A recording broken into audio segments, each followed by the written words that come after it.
Welcome back to my new channel, ang Linglish Channel. I-update ko lang itong aking isang alagang inahin na namisa na, si Esmeralda. Mahigit 10 itlog ang kanyang nililimliman, ngunit 3 lang ang napisa. Meron kasing problema sa kanyang pinaglilimliman, kaya 3 lang na ducklings ang napisa.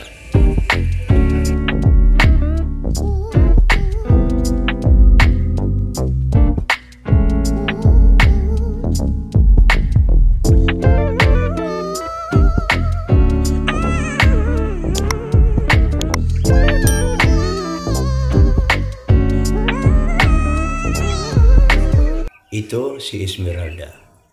Mahigit 10 ang itlog na nililimliman niya, ngunit 3 lang ang napisa. Yun pala, binabahayan ng malalaking daga ang ilalim ng kanyang pugat.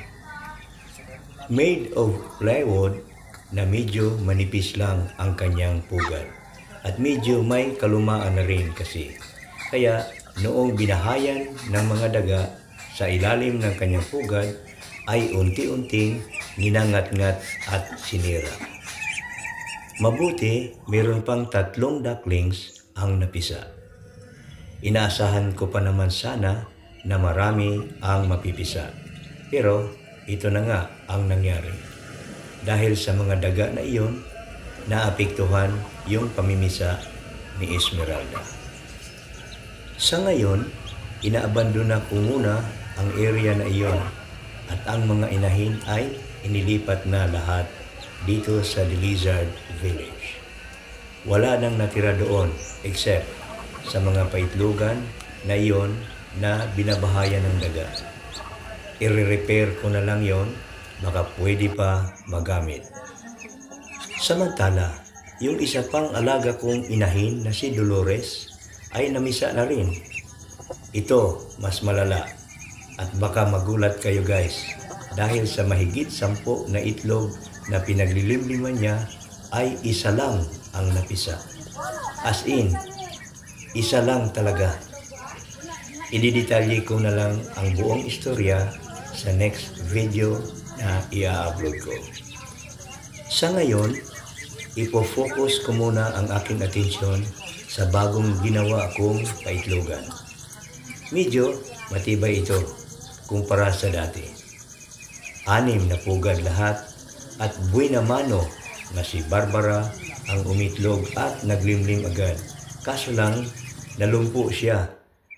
At in other words, kinatay na lang at inadobo. Lahat ng 13 eggs na nililimliman niya ay nilaga at inulam na rin. And good news, dahil sinundan agad ito ng pangingitlog ni Valentina. Siya ngayon ay naglilimlim na, umpisa pa noong July 30. At 13 ang itlog na nililimliman niya. So far, maayos ang kanyang paglilimlim. I-update ko na lang kayo guys sa susunod pang mga kaganapan dito sa The Lizard Village.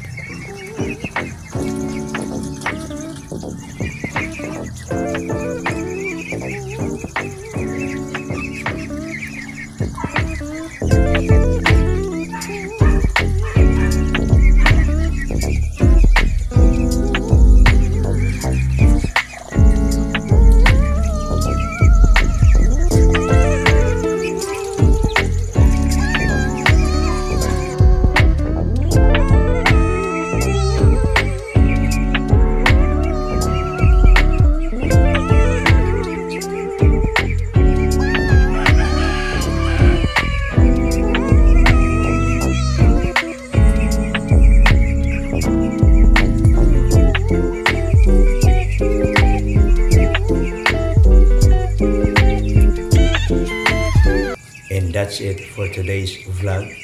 Hanggang dito na lang muna ako guys. Samantala, kung bago ka pa lang sa channel ko, please don't forget to like, share, and subscribe. At pakihit na rin ang notification bell para updated ka palagi sa lahat ng mga videos na i-upload ko.